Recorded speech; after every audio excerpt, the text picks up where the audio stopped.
Welcome, true believer readers, to another great, exciting podcast of Let's Read Spider-Man. Eddie, are you ready to talk about issue 30, The Claws of the Cat? Oh, yes, I am. Yes, I absolutely am. Okay, well, I wanted to say that I did not feel this cat burglar warrants this whole menacing cat burglary like thing. He could not be any less important to this issue. In order of importance, I don't even know if I'm going to mention the cat burglar in my notes. There's so many other things going on. I don't know if you felt the same way. I have one thing about the cat burglar that I think is interesting, and I don't even know if it's totally intentional too. You want me to talk about it right Yeah, now? You let's want to go wait till ahead. we? We can Oh, we okay, can okay, let's all do right. it. The Let's do it. the lights are shining up at the cat burglar as Spider-Man's trying to get him, and he sets an explosive on like a water tower on top of the building, and the explosive like explodes. And I thought this was, I know it says it should stop Spider-Man forever and anyone around my base.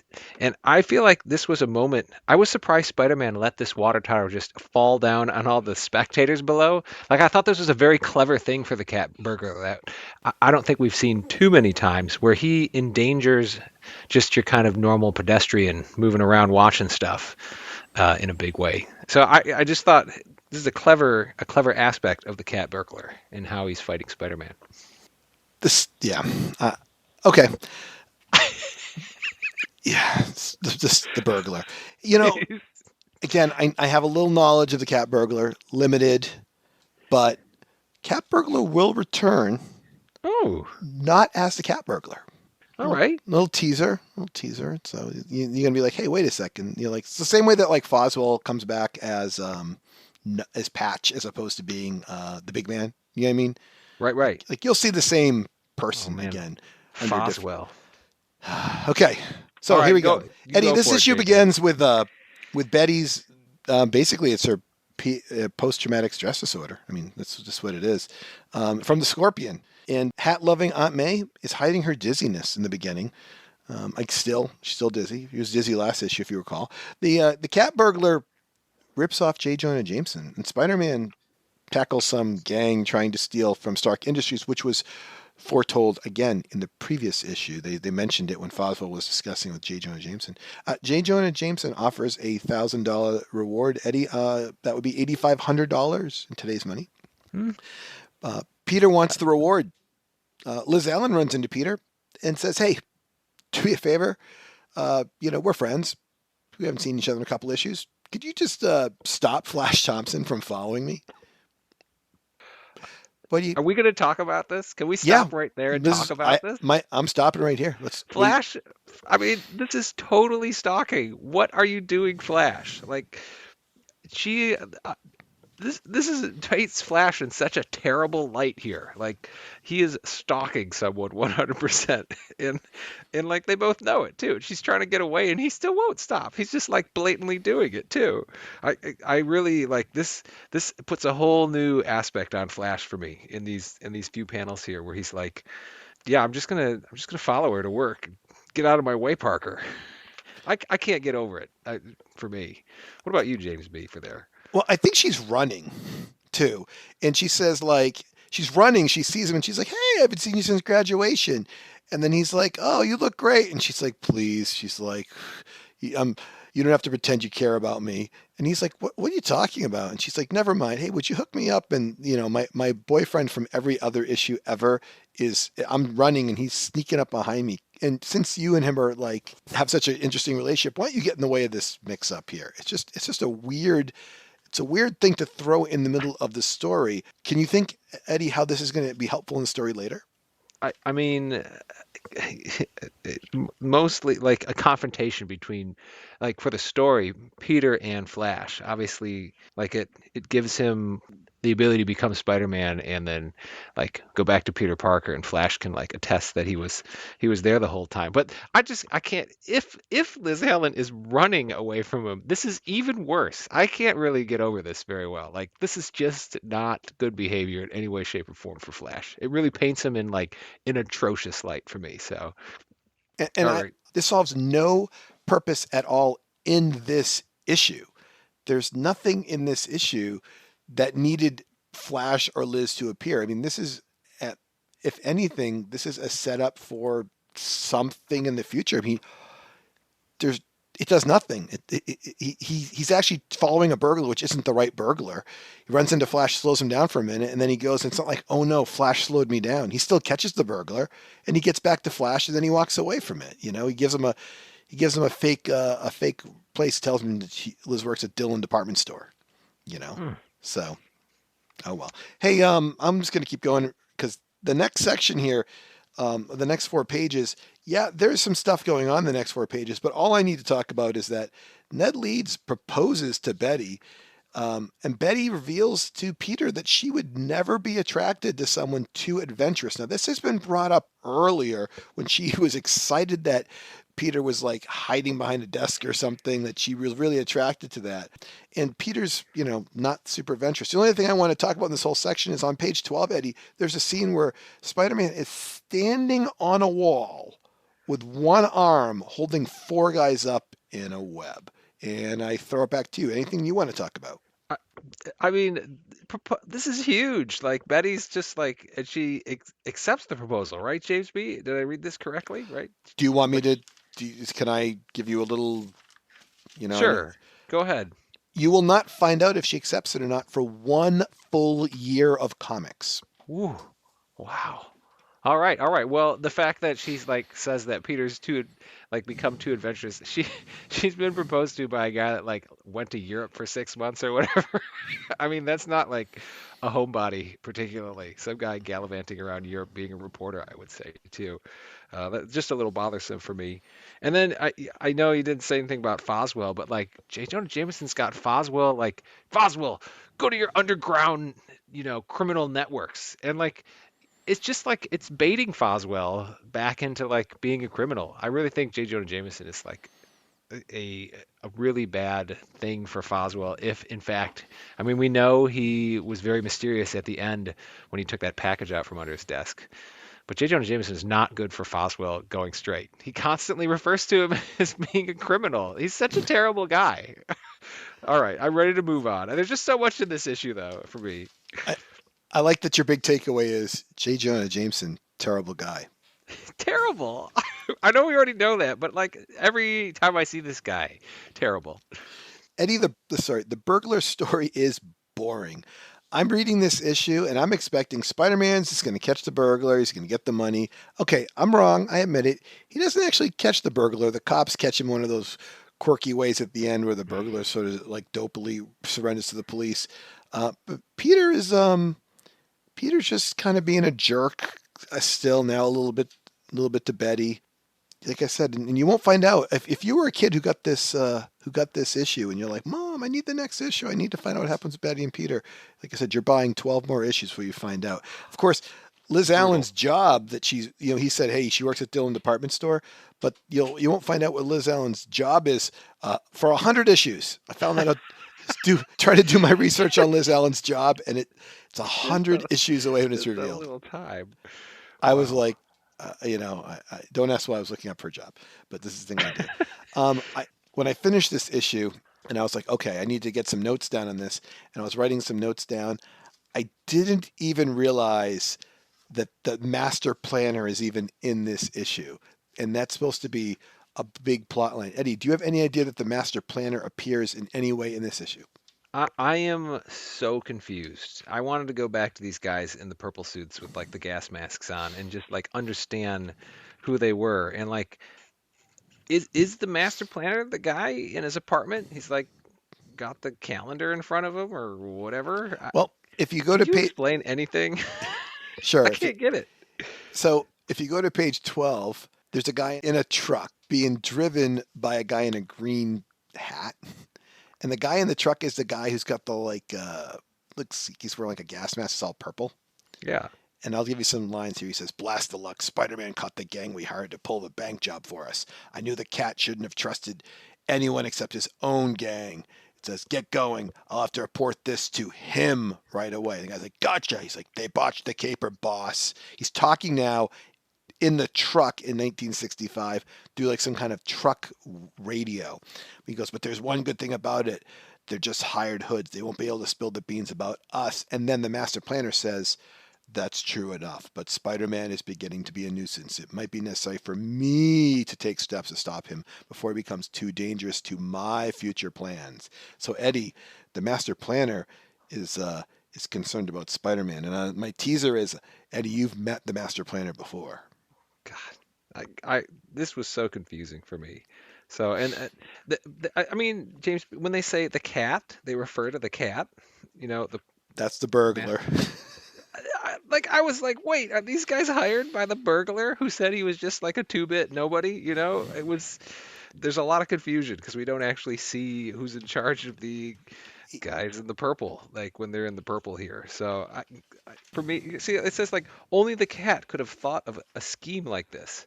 Like you know, these guys in purple with their little gas masks are the master planner, right? There's two different things going on in No, this comic. no, no. The guy in purple is not the master planner. No, I know, no, he's not, but he works for the master planner, right? Yes, the master planner is Okay, planning this whole thing. okay, all right. And then we got the cat burglar also wandering around, not connected to the master planner. Well, Well, no, I'm not helping you foreshadow the future here I very well. believe they, no, because he says Spider-Man caught the gang we hired to pull that bank job for us. I knew the cat shouldn't have trusted anyone except his own gang. So confusing. It is confusing. I'm It's sorry. so confusing that Aunt May passes out. I agree, Aunt May. I'm with you right there. She's laying in her bed. Poor Aunt May. Jeez. Yeah, All right. it's confusing. They're getting all is getting they're trying to recreate this whole mystery of who is the big man, Yeah. who is the who else do we have? Didn't we just have this go on a little while ago when who was the goblin up against? The goblin was Gaxton, not No, the no, but there was another guy trying to run the city. He had another fake name. They're all like these. yeah. Remember Spider-Man thought Oh that yeah, with the gas. Yes. he said there was The one guy of with the two. gas in his Who hand. did he think Mhm. Foswell was? Oh, in that one? Yes. He's like Well, Foswell is the couldn't be the guy with the gas in his hand. I forgot his name too, because he got killed, so not like Foswell's still around. right, not like we're just reading this like 2 seconds. The crime master. Oh, the crime master. Well, So the crime. Yeah. they're going back to this formula of like crime master, big Right. man, master planner. Aunt May's sick, Fatty is no money. You know what I mean? Just same old stories all the time. Right. So, but I think yeah, I agree. It gets a little crazy with like, wait, is the cat burglar part of this? And at the end, this secondhand man, he just gets caught anyway. Right. But he's not person we're really chasing after. No. We're chasing after what you call it, you know, the master planner. The purple guy's boss. Yeah, Purple guys with their gas masks. right, There's a lot. As you said in the last podcast, James B, I feel like these are written out in order with a much bigger timeline going on here now. right. But I think this one in particular certainly gets a little confusing for me as to what's going on, since two seemingly separate things at this time are taking place with the Well, cat burglar and the master planner. we're never going to get to the master planner, who's 2 issues away. If we don't get 1 issue away, we can't do 1 more issue without doing our sponsor. You think we have time to knock off our sponsor right now? I'm totally ready. Can't All wait. right, all right. So we'll do our sponsor. It's all about editing anyway. So, okay. So time for our sponsor, Eddie. Great. Can't wait. Yeah, I can't wait either. All I got to do is find it. Dig around there. Well, I have a lot of files open right now. So, okay, Eddie, it's time for our sponsor. Eddie, we talked about the Sandman and how you appreciated his desire for an education, and this is a sponsor you might enjoy. Eddie, Empire University is an Ivy League school that has been is a distinctly urban setting university with notable scientists Dr. Warren and Kurt Connors on staff. Wow. Yeah, it's full of science award winners, at least one, and athletic football types, again, at least one. But today the university has evolved a little bit more into a university that still includes rich and snobby, non-diverse students. Um, its university is roughly 200 students, and they are a close-knit community where everybody knows each other. So don't be rude because everyone will talk about you behind your back. But you can enjoy some coffee at the Coffee Bean, where you can sit down and fill out your cards and forms in duplicate and triplicate. Oh, and get ready to carry lots of books because there's lots to be done by you at Empire U Excelsior. All right. All right, everybody's ready to go to Empire U Yeah. to have people talk about them behind their back. How old is Or you? How old is your oldest daughter? she's 10 now. Okay, She's well, 10, so I got some time. yeah, a couple years from now, you can revisit Empire University, Empire State University, Empire State All University. right. It might not make the short list, fair warning. But I'm glad they could sponsor us today. It's Well, always good to have a sponsor. of course. Well, one person who did go to Empire University there, Eddie, is our friend Peter Parker. And one thing that in Amazing Spider-Man 31, which is the next issue we're talking about here, instead of just going play by play through this, I almost want to kind of talk about different topics. I'm sure the listeners have read it, and if they haven't, they'll figure out what we're talking about just by what we're discussing. But Eddie, people really care a lot about Peter Parker at school. Is it really that big a deal that he ignores people? It does set up the conflict with him for Gwen and Harry, and of course, Flash. But are they overreacting, or am I just being insensitive? I feel as though you are right, but when I thought about it, so if Peter Parker is the only one of the only students on full scholarship at Empire University, and as you stated before, it's a pretty small school. I think it's jealousy. Everybody wants to kind of figure out who he is. Like, why did this guy get a full scholarship to go to college, and I didn't get a full scholarship to go to college? So I really think I think the attention is undeserved. I agree, not unwarranted. Why they care about whether he says hi to them or not? Like, you're out of high school, guys. You're going to university, but if he was one of the only, scholarship recipients besides Flash, I can understand some added interest into who he was and like what he was all about.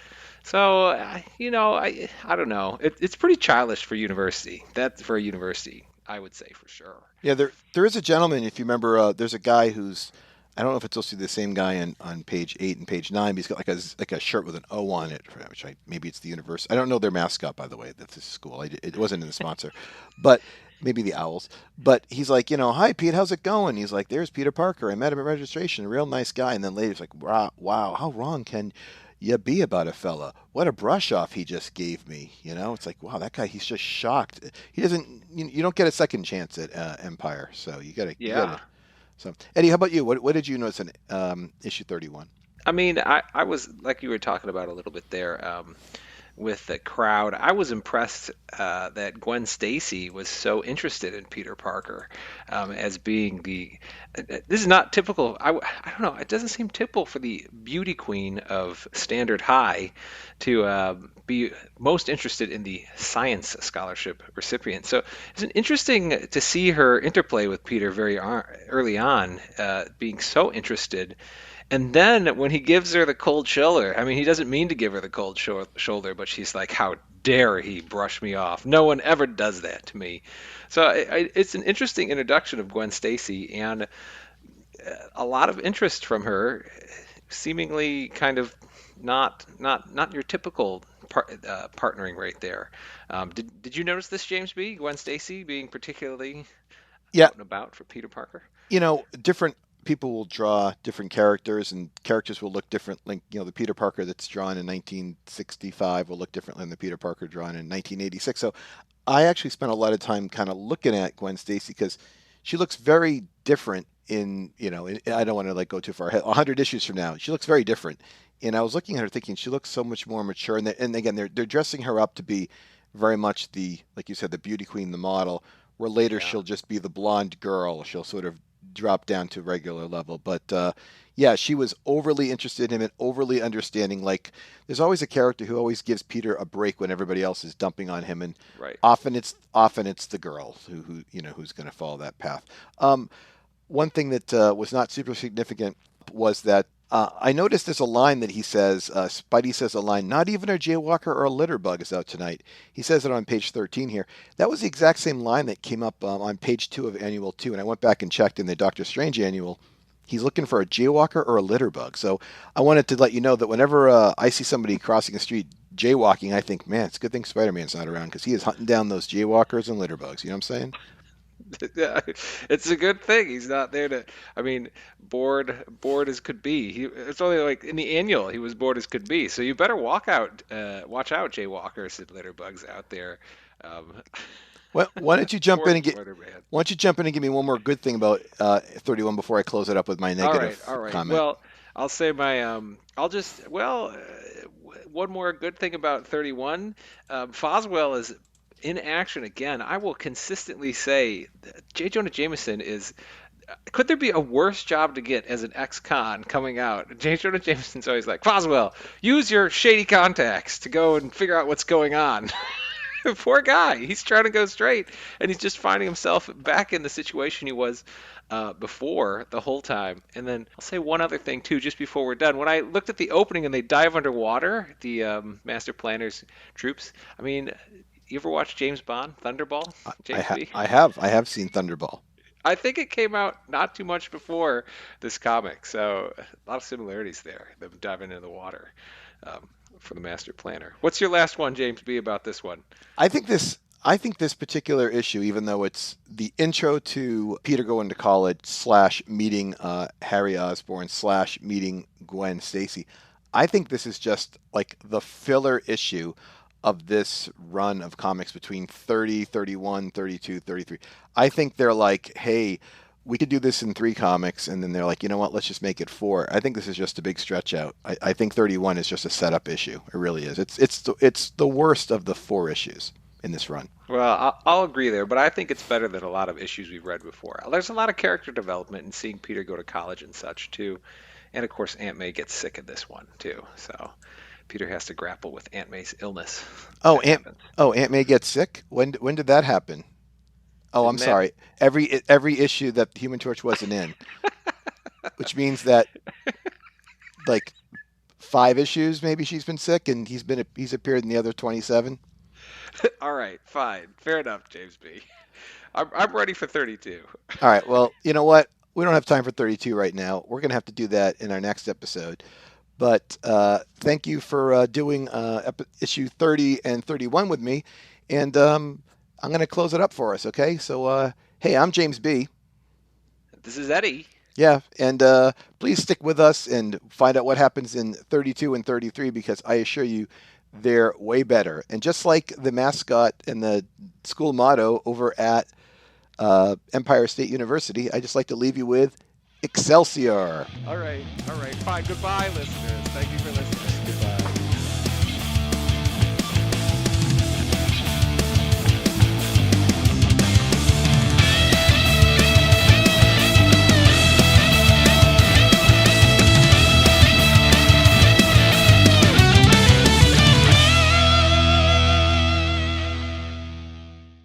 Welcome, true believer readers, to another great, exciting podcast of Let's Read Spider-Man. Yeah. Yeah, we're going to just scrap that whole beginning and try that one more time because now we know how to do this. Because I can't do the I'm James B and all that stuff like that. So, all right, I got it. Here we go. Welcome, true believer readers, to another great podcast of Let's Read Spider-Man. I'm James B, and here is my Foswell to my James Jonah Jameson. I'm not going to even put this intro in. You could just say Eddie, and I'll just chop it up. Eddie! Yeah, that was just terrible. That was terrible. Oh, I think we can leave that. That makes me feel good. It's usually Yeah, me making the mistakes, James B. So yeah. you're allowed. I cannot attempt this anymore.